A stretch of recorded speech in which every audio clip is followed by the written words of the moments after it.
ಕೊಡಲಾಗಿದೆ. ಅವರಿಗೆ ಒಂದು ವಾರ ರೆಸ್ಟ್ ಮಾಡಲೇಬೇಕು ಲಕ್ಷ್ಮೀ ಹೆಬ್ಬಾಳ್ಕರ್ ಅವರು ಅಂತ ಹೇಳಿ ಡಾಕ್ಟರ್ ರವಿ ಪಾಟೀಲ್ ಲಕ್ಷ್ಮೀ ಹೆಬ್ಬಾಳ್ಕರ್ ಅವರಿಗೆ ಅಂದರೆ ಸಚಿವೆಗೆ ಸಲಹೆಯನ್ನು ಕೂಡ ಕೊಟ್ಟಿದ್ದಾರೆ.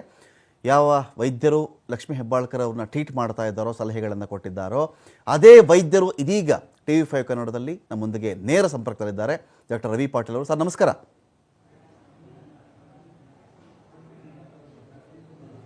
ನಮಸ್ಕಾರ ಸರ್. ಈಗ ಹೇಗಿದ್ದಾರೆ ಸರ್ ಲಕ್ಷ್ಮೀ ಹೆಬ್ಬಾಳ್ಕರ್ ಅವರು? ಈಗ ಅವ್ರ ಕಂಡೀಷನ್ ಹೇಗಿದೆ ಅಂತ?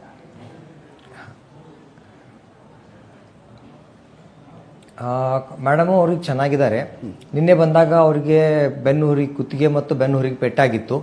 ಬಂದಾಗ ಭಾಳ ಸಿವಿಯರ್ ಪೇನ್ ಇತ್ತು. ಆಮೇಲೆ ಕಾಲಲ್ಲಿ ಸ್ವಲ್ಪ ಶಕ್ತಿ ಕಡಿಮೆ ಆಗಿತ್ತು. ಆಮೇಲೆ ಆಂಟಿಬಯೋಟಿಕ್ಸ್ ಮತ್ತು ಎನಾಲ್ಸಿಸ್ ಕೊಟ್ಟು ರೆಸ್ಟ್ ಕೊಟ್ಟ ಮೇಲೆ ಈಗ ಮೇಡಮ್ ಚೆನ್ನಾಗಿ ಎಕ್ಸಾಮಿನೇಷನ್ ಒಳಗೆ ಕಂಪ್ಲೀಟ್ ರಿಕವರಿ ಆಗಿದೆ. ಇವತ್ತು 5/5 ಪವರ್ ಇದೆ. ಮತ್ತು MRI ಒಳಗೆ L1 ಮತ್ತು L4 ಮೈಲ್ಡ್ ಕಾಂಪ್ರೆಷನ್ ಫ್ರಾಕ್ಚರ್ ಇದೆ. ಅದನ್ನ ಬಿಟ್ಟು ನ್ಯೂರಾಲಜಿಕಲ್ ಡೆಫಿಷಿಯನ್ಸಿ ಏನೂ ಇಲ್ಲ. ಕುತ್ತಿಗೆಯಲ್ಲಿ ಏನೂ ಫ್ರಾಕ್ಚರ್ಸ್ ಇಲ್ಲ.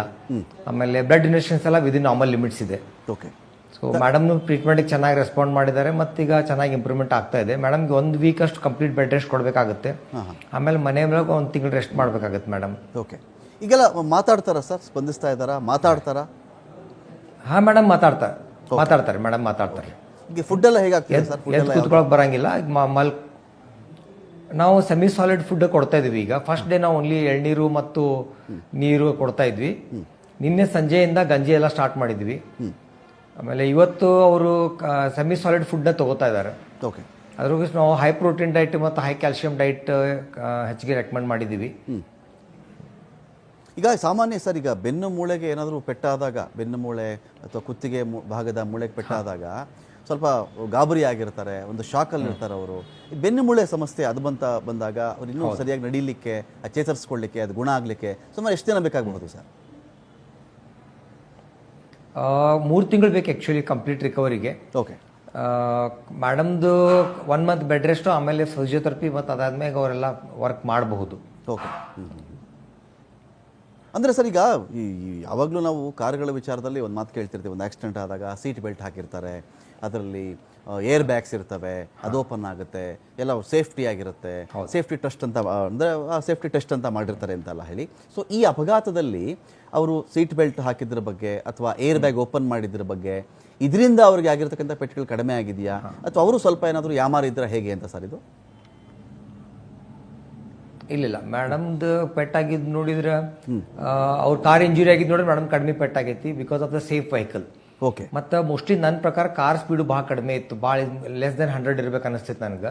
ಯಾಕಂದ್ರೆ ಮೇಡಮ್ಗೆ ಇಂಜುರಿ ಆಗಿದ್ದು ನೋಡಿದ್ರೆ, ಆ ಕಾರ್ ಇಂಜುರಿ ಆಗಿದ್ದು ನೋಡಿದ್ರೆ ಭಾಳ ಸಿವಿಯರ್ ಸ್ಪೀಡ್ ಇರಲಿಲ್ಲ ಅವ್ರದ್ದು. ಸೊ ಮತ್ತೆ ಅದು ತಗ್ನಾಗ ಹೋಗಿದ್ರ ಸಲುವಾಗಿ ಅದು ಮೇಡಮ್ ಅವ್ರ ಬೆನ್ನಿಗೆ ಮತ್ತೆ ಪೆಟ್ಟಾಗೈತಿ, ಕುತ್ತಿಗೆ ಪೆಟ್ಟಾಗೈತಿ. ಹಿಂಗಾಗಿ ಬೆನ್ನು ಎಲ್ಬಿಗೆ ಪೆಟ್ಟಾಗೈತಿ. ಅದನ್ನ ಬಿಟ್ಟರೆ ಮತ್ತೆ ಹೆಡ್ ಇಂಜುರಿ ಆಗಲಿ, severe injury, chest injury, abdomen injury ಆಗಿಲ್ಲ. ಮತ್ತೆ ಮೇಡಮ್ ಬೆಲ್ಟ್ ಹಾಕಿದ್ರು ಅಂತ ಅವ್ರು ಕಡಿಮೆ ಇಂಜುರಿ ಆಗೈತಿ. ಅದಕ್ಕಾಗಿ ಅವ್ರ ಕೈಗೆ ಹೆಡ್ ಇಂಜುರಿ ಆಗಿಲ್ಲ. ಈಗ ಲಕ್ಷ್ಮೀ ಹೆಬ್ಬಾಳ್ಕರ್ ಅವ್ರಿಗೆ ಎಲ್ಲಾದರೂ ಶಸ್ತ್ರಚಿಕಿತ್ಸೆ ಅವಶ್ಯಕತೆ ಏನಾದರೂ ಇದೆಯಾ ಸರ್? ಆಪರೇಷನ್ ಏನಾದರೂ ಮಾಡುವಂಥ ಅವಶ್ಯಕತೆ ಇದೆಯಾ? ಇಲ್ಲ, ಶಸ್ತ್ರಚಿಕಿತ್ಸೆ ಮಾಡೋ ಅವಶ್ಯಕತೆ ಇಲ್ಲ. ಇನ್ನೊಂದು ವಾರದಲ್ಲಿ ಆಚೆ ಓಡಾಡ್ತಾರ ಸರ್ ಅವರು? ಆಚೆ ಡಿಸ್ಚಾರ್ಜ್ ಆಗಬಹುದಾ ಅವರು? ಮೇಡಮನ್ನು ಡಿಸ್ಚಾರ್ಜ್ ಮಾಡ್ತೀವಿ, ಬೆಡ್ ರೆಸ್ಟ್ 1 ಮಂತ್ ಹೇಳಿದ್ವಿ. 1 ಮಂತ್ ತನಕ ನಾವು ನಡೆಯಕ್ಕೆ ಕೊಡಂಗಿಲ್ಲ. ಯಾಕಂದ್ರೆ ಬೆನ್ನು ಹುರಿ ಒಳಗೆ ಸಾಫ್ಟ್ ಬೋನ್ ಇರ್ತೈತಿ. ಅದು ಎದ್ದು ನಿಂದಿರೋದ್ರಿಂದ, ಕುಂಡ್ರೋದ್ರಿಂದ ಮತ್ತು ಅಡ್ಡಾಡೋದ್ರಿಂದ ಅದು ಮತ್ತೆ ಕೊಲ್ಯಾಪ್ಸ್ ಆಗೋ ಚಾನ್ಸ್ ಇರ್ತೈತಿ. ಸೊ ಅದ್ರ ಸಲುವಾಗಿ ಅದು ಸ್ವಲ್ಪ ಸ್ಟ್ರಾಂಗ್ ಆಗೋವರೆಗೂ ಬೋನ್ 1 ಮಂತ್ ಬೆಡ್ ರೆಸ್ಟ್ ಹೇಳಿರ್ತೀವಿ. ಸರ್, ಉಳಿದವರು ಕಾರಲ್ಲಿದ್ದಂಥ ಉಳಿದವರು ಯಾರಾದರೂ ನಿಮ್ಮ ಆಸ್ಪತ್ರೆಯಲ್ಲಿ ಅಡ್ಮಿಟ್ ಆಗಿದ್ದಾರಾ? ಅವ್ರ ಸ್ಥಿತಿಗತಿ ಹೇಗಿದೆ, ಏನು ಕತೆ ಸರ್ ಅದು? ಇಲ್ಲ, ಈಗ ಅವ್ರ ಜೊತೆಗೆ ಬಂದಾಗ ಬೆಳಗ್ಗೆ 4 ಜನ ಇದ್ರು ಟೋಟಲ್, ಮೇಡಮ್ ಹಿಡ್ಕೊಂಡು. MLC ಚರಣರಾಜ್ ಹೊಟ್ಟೆಯೊಳವರು ಇದ್ರು. ಅವ್ರಿಗೆ ಮತ್ತೆ ಹಣೆಗೆ ಪೆಟ್ಟಾಗಿತ್ತು ಮತ್ತು ಅದ್ರ ಜೊತೆಗೆ ಅವ್ರಿಗೆ ಹೆಡ್ ಇಂಜುರಿ ಇತ್ತು. ಮೈಲ್ಡ್ ಬ್ರೈನ್ಗೆ ಎಡೆಮಾ ಇತ್ತು. ಅವ್ರಿಗೆ ನಾವೆಲ್ಲ ಸ್ವಲ್ಪ ಆಂಟಿಬಯೋಟಿಕ್ಸ್ ಕೊಟ್ಟು ಸ್ವಲ್ಪ ರೆಸ್ಟ್ ಆದ್ಮೇಲೆ ಅವ್ರು ಸಂಜೆಗೆ ಮನೆಗೆ ಹೋದ್ರು. ಆಮೇಲೆ ಡ್ರೈವರ್ ಮತ್ತು ಗನ್ಮ್ಯಾನ್ಗೆ ಶೋಲ್ಡರ್ ಮತ್ತು ಹ್ಯಾಂಡ್ ಇಂಜುರಿ ಇದ್ದು. ಸೊ ಅದಕ್ಕೆ ಅವ್ರಿಗೂ ನಾವು ಟ್ಯಾಬ್ಲೆಟ್ಸ್ ಕೊಟ್ಟು ಕಳಿಸ್ಕೊಟ್ವಿ. ಯಾಕಂದ್ರೆ ಅವರು ಪೊಲೀಸ್ ಕಂಪ್ಲೇಂಟ್ ಕೊಡಬೇಕು, ನಾವು ಅಡ್ಮಿಟ್ ಆಗಂಗಿಲ್ಲ ಅಂತಿದ್ದಕ್ಕೆ ಸೇಮ್ ಡೇನೇ ಅವ್ರಿಗೆ ನಾವು ಮೆಡಿಸಿನ್ ಕೊಟ್ಟು ಕಳಿಸ್ಬೇಕಾಯ್ತು. ಅವ್ರು ಮತ್ತೆ ಇವತ್ತು ಬೆಳಗ್ಗೆ ಬಂದು ಮತ್ತೆ ಫಾಲೋ ಅಪ್ ಮಾಡಿದ್ದಾರೆ. Thank you doctor Ravi Patil ಅವರೇ. Thank you so much. ನೀವು ಬೆಳಗಾವಿಯಿಂದ ಜಾಯ್ನ್ ಆಗಿ ಮಾತಾಡಿದ್ದೀರಿ. Thank you sir. Thank you.